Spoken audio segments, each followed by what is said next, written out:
My name's Jack Gardner. I am the arts lead for primary school, Hotspur Primary School, which is a mixed state comprehensive school in the east end of Newcastle upon Tyne. We have currently 434 children on roll. We have an above national average percentage of children currently receiving pupil premium. And the number of children who are on the SEM register is at 9%. We are currently graded good by Ofsted, and that was in January 2023. And we are also currently graded Artsmark Platinum, and we have received Artsmark Platinum twice, most recently this year and back in 2017 as well. Being the recipients of Artsmark Platinum has certainly validated our school ethos and what we believe in as a school community, both intrinsically, what the teachers believe in, but also what the parents and our wider community believe in as well.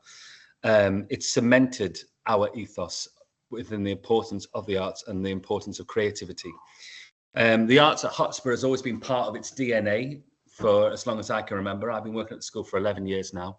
And before that, it had always had a really strong reputation for arts provision, but also for creating a very nurturing and creatively rich environment. Being part of the Artsmark Platinum has meant that we've really focused in on what that means, and it's helped us articulate what that could possibly be. So when we were the recipient of Artsmark Platinum in 2017, it was a celebration, and it was sort of, like I mentioned, it cemented and validated all of our hard work and what we believed in. And we really wanted to maintain that, and not only maintain it, but improve it and tweak it. So in the interim period, we had a huge focus on curriculum and tweaking and finely tuning our curriculum without at any point losing what made the school special, what makes our school a very arts-rich school.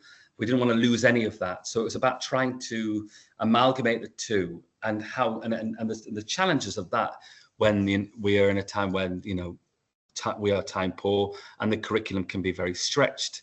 So it was a thinking cleverly around that and how we might be able to do that. As well as that, it was about trying to ensure that all teaching staff are familiar with our ethos and with our school philosophy. And this also comes with many challenges, because in the last few years, we've had a number of changes within staff. So we've had different strategies to how to overcome these challenges. Certainly, some of them have been through CPD.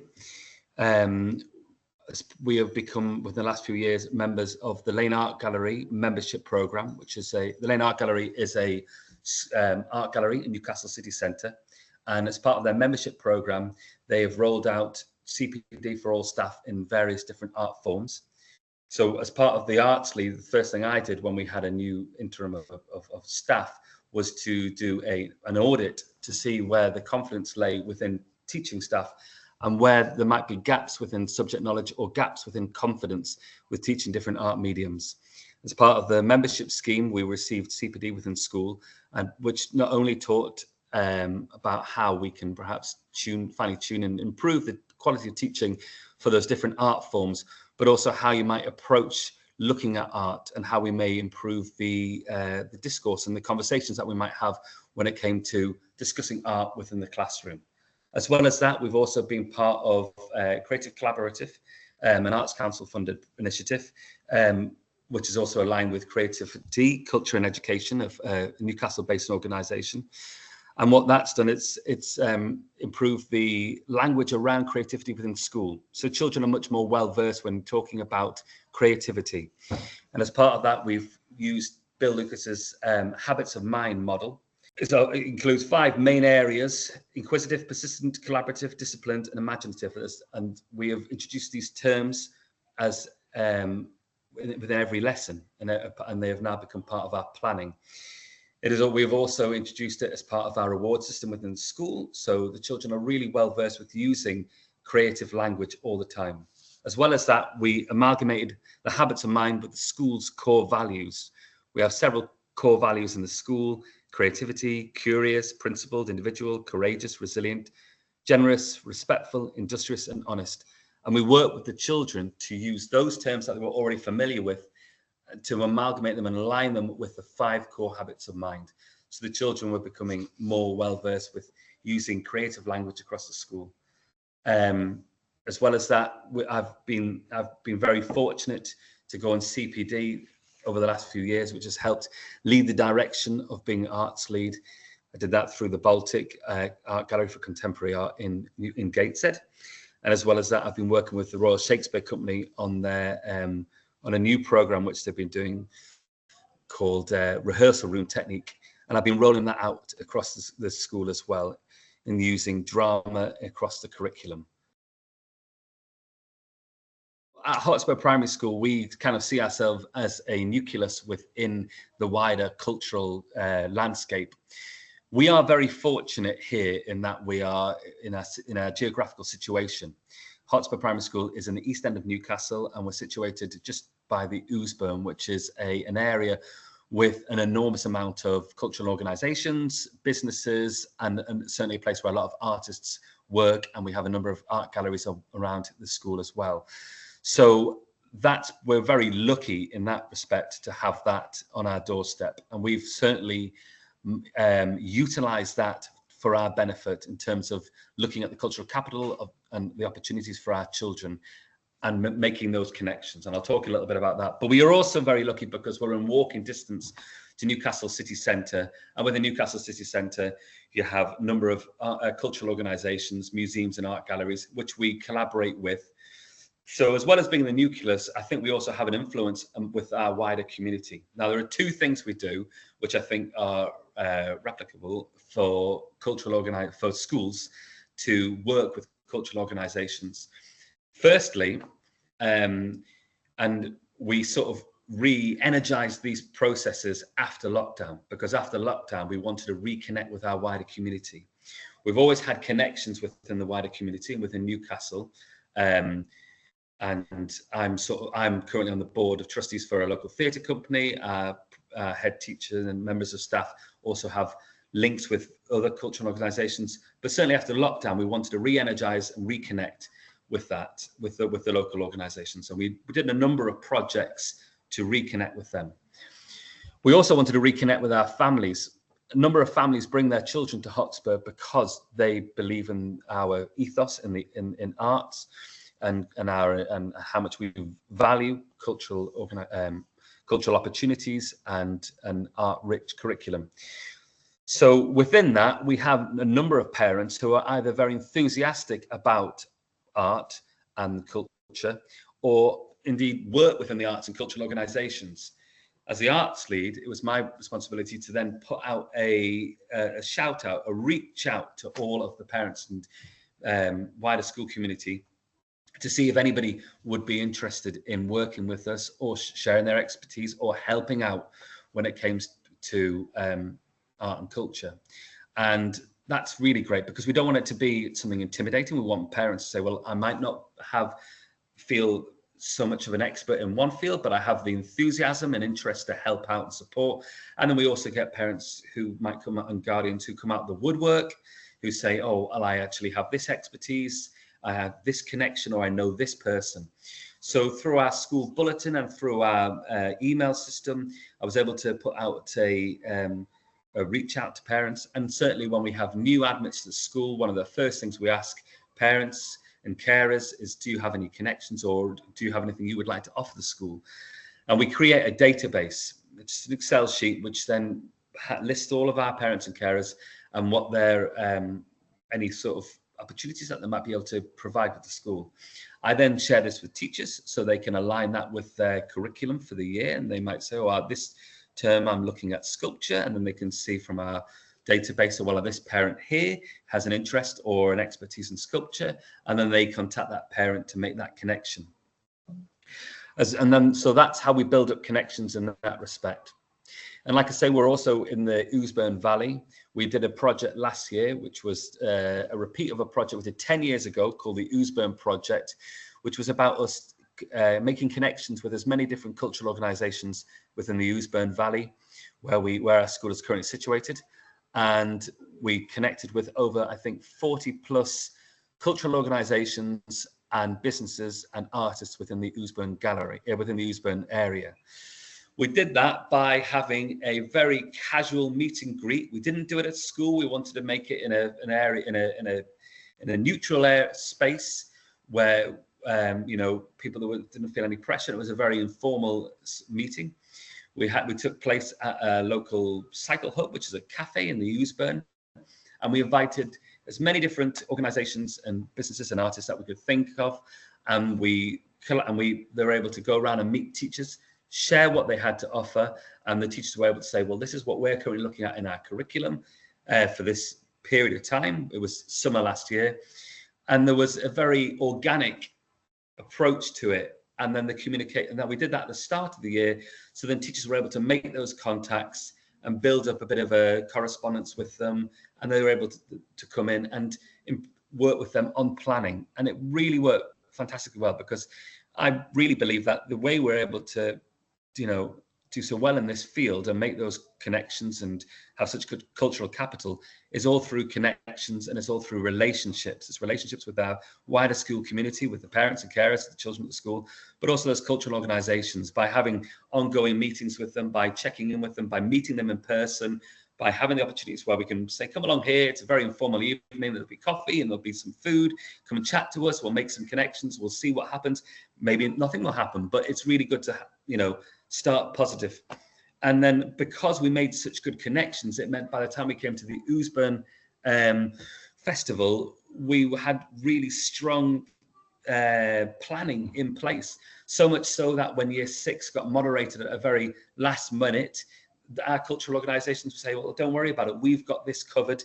We can sort of help out with this. So we were making connections with the Ousbourne Farm, 7 Stories Centre for Children's Books and Literature, and then the Ousbourne Festival, which was a different festival in the valley too.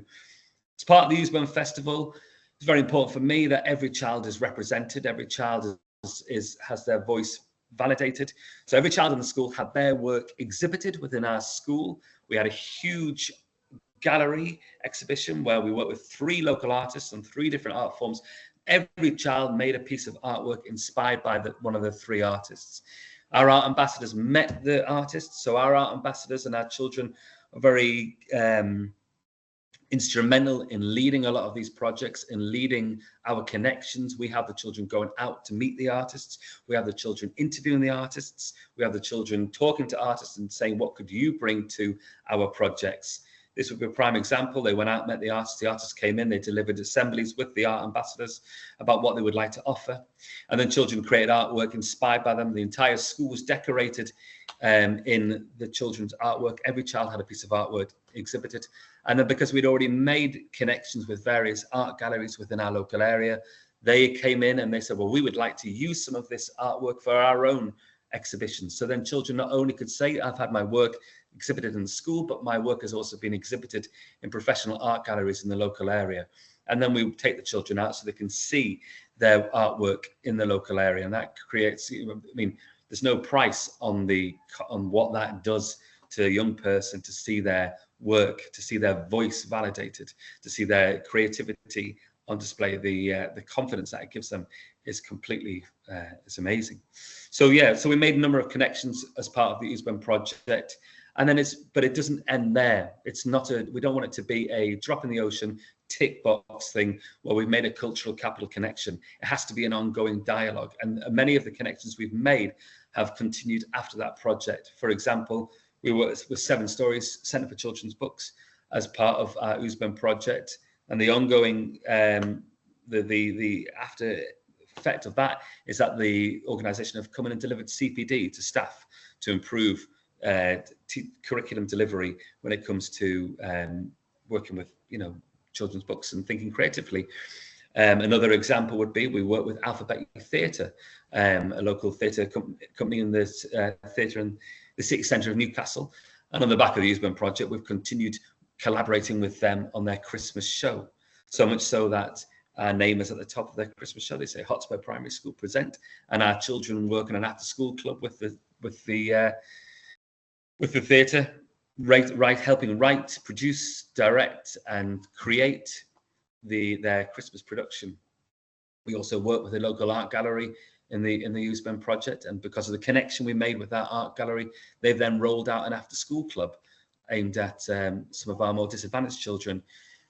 That then sees their work also exhibited within the art gallery. We are fortunate in terms of the richness of cultural organisations that we have within our area. However, I don't think this is, necessarily something that can't be replicated wherever a school is. I think reaching out to parents to see what their interests are, to see what their expertise is a really great start to building connections and allowing organic projects to take place. So in the past, we've worked with the Lane Art Gallery, and that's just involved myself reaching out to them, saying we're in walking distance. We'd love to work with you, and meeting with the people and talking about what we could do. So after lockdown, we wanted to reconnect with the gallery. We wanted to talked about what we might be able to do to improve oracy, improve confidence with the young people after the pandemic. And one of the projects which we did, which was a complete collaboration with the gallery and our young people, was to have the young children visit the gallery, which is quite a culturally intimidating place for many of our children and families. It's a Victorian grand building in the city centre, but having the children visit it and take ownership over that space. The children chose a dozen paintings that are then shared amongst the family groups of the school. We have family groups in a school which are made up of a mixture of children from reception to year 6, and they are an opportunity for children to work across the school with children from different year groups on creative projects. So they worked in family groups. Each family group was given a painting from the Lane Art Gallery to then respond to creatively, but as a piece, both as a piece of spoken word, drama, or dance. And the children then had these pieces ready to take to the Lane Art Gallery to perform in their space, to take ownership over that environment. And this could only be done by building up those relationships, by meeting with people from cultural organisations. And we find that when we reach out to people, so many cultural organisations are so willing to take risks, to want to work with us. And I think that's the idea. I think it's the element of trust is there, and never underestimate how much people are willing to give their time. When we've done large scale projects, drama projects across the school, across whole school curriculum projects, the amount of parents that want to get involved, and then by seeing other parents wanting to get involved, that has a domino effect. So I did a project a few years ago, which was led by children who we felt needed further support with their emotional and their emotional well-being. They led this whole school project based on utopias, and we had numerous parents get involved, and it was like a Mantle of the Expert large drama project inspired by a theatre company called Welfare State International. Loads of parents got involved in terms of decorating the school, creating a magical performance. We turned a jeep into a giant ship and drove it across the school with teachers in character. It was really wild, and we had a PA system which we borrowed from another family. So it's just about everybody getting involved and helping one another out. Another connection which we've been very which has been really great is Newcastle University. Newcastle University, particularly their English department, work with us on a yearly project, and that's been very great for us because Newcastle University want to do outreach work, and they also have often the financial opportunities to be able to work with primary schools. So my advice would be to reach out to as many organisations as possible. And it doesn't matter where you are, you can always rely on your local demographic and the people who you work with. It's sort of cemented within the school improvement plan. One of our strategic objectives is that all arts and culture provision are firmly cemented as part of our belief in a broad and balanced curriculum provision. And it's sort of embodied by our staff, really, our school ethos. All staff are willing to go the extra mile, irrespective, and to ensure that children irrespective of their background, have access to high quality art, teaching and cultural experiences. So we ensure this through the subsidisation and specific arrangements, such as supporting children to attend after school clubs. Our music instrument tuition is structured to remove financial barriers, subsidising our pupils who are disadvantaged. And we ensure that all children, including those with complex needs, have an opportunity to experience a wide variety of instruments. To increase engagement, children from disadvantaged backgrounds are invited to suggest clubs that they would be enthused to attend. So our flourishing art and cultural after-school provision reflects our pupil premium numbers. And throughout the school holidays, we provide free coach visits to our families to places of cultural interest across the region, often places that could be culturally intimidating to our families. We go and we take them to these places, both within school and as part of the school holidays.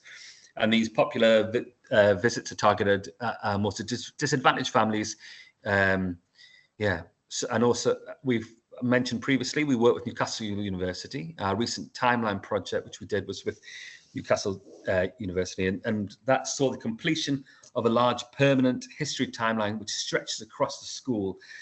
And that cemented a lot of things about in terms of representation and representing our demographics. So I led on this project, and I feel like it was very important that our children were represented in our local, within the school. And we did that really well, I feel, because it tells the history of Newcastle, and it tells the history of Britain as well, and the world. But it represents our school demographics. So it's not a timeline of kings, queens and conquests. It's a timeline that represents working class history. It's a timeline that represents Black history. It's a timeline that represents women's history, and so on. And as part of this project, our family groups focused in on 15 key figures that are figures from history that feature on the timeline. And the children work with Newcastle University to look at who these figures are. And they go from people like Martin Luther King, who came to Newcastle and spent time here, and Newcastle University was the only university to give him a degree in his lifetime, to lesser known characters such as Mary Florence Nightingale Bell, who was a suffragist who lived around the corner from the school. So we worked with Heaton History Group to look at people within our area, so the children can walk through our corridors and see people who look like themselves and who are inspirational figures from history. And by doing a creative project around that, it showed children that they can be who they want to be.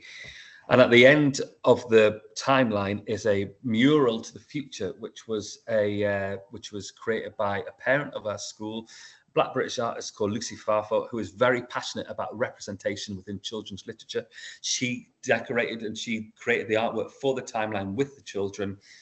And it's got an inspirational message at the end about, now it's over to you, the children of the school, about where you can be who you want to be. And it gives those messages of cultural capital. It gives those messages of aspiration, of creativity and believing in yourself. So these messages are spread out across the school, and we share them through our projects that we do.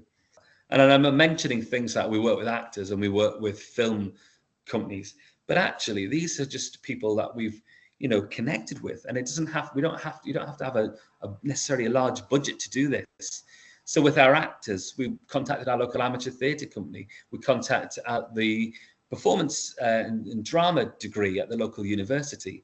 With the filmmakers, you contact the university's film department, and we find, more often than not, people are willing to work with us if you just reach out, have a bit of trust, and see what comes back.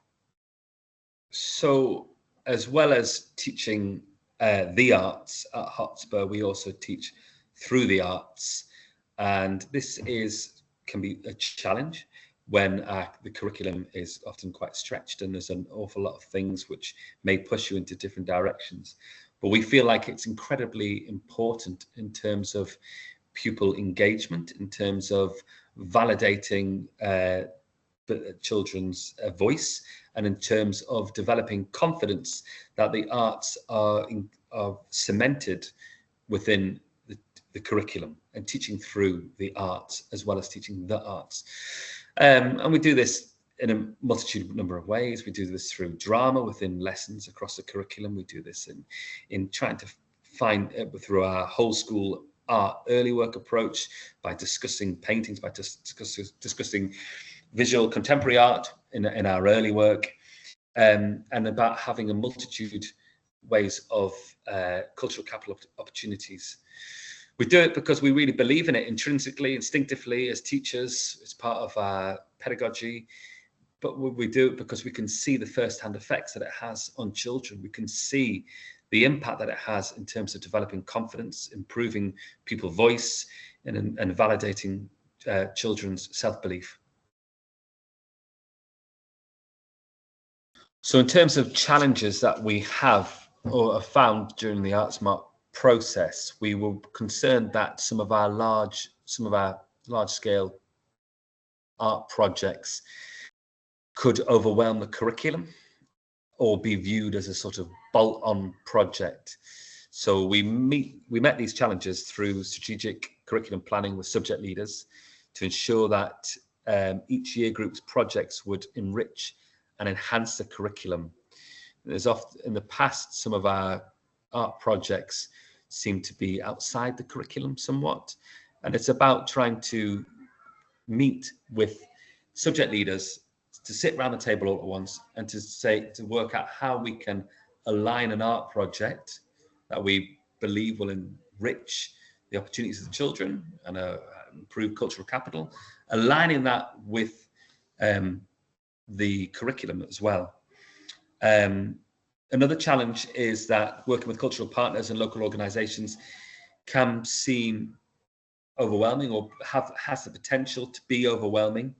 So, as mentioned, to address this, we create opportunities to meet face-to-face with cultural organisations, to connect, to discuss ideas in an inclusive environment. By having it outside of school often takes the pressure off the project. It creates a bit more of a team building